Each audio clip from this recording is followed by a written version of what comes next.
In the history of science, novel and innovative concepts occasionally arise from sudden left-field inspiration. Let's do something different. Where do we start? How about a movie? A movie? Like a Hollywood movie? We need a presenter. A specialist? A most distinguished scientist. Would it be educational? It's going to be fun.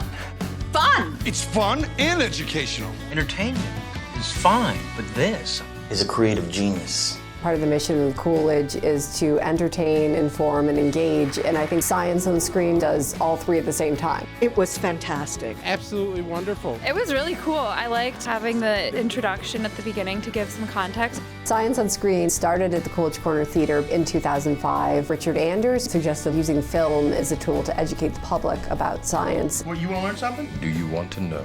We were drawn into the Turing test, which is cool because it explores artificial intelligence. You can take a little bit of someone's cells and then you can grow in a lab the whole replacement organ. So the idea just immediately took off. She broke down how music affects us, and the motor and the emotion and the cognitive, like the rhythm and the sound and the lyric.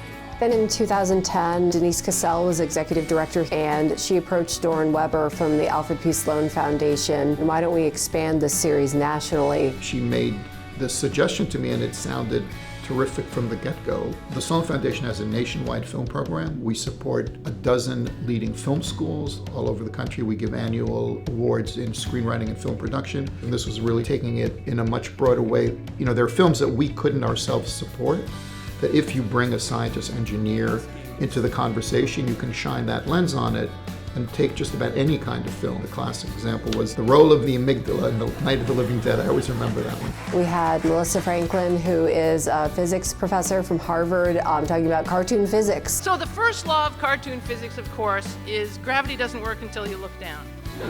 Science being part of a comedy was fantastic.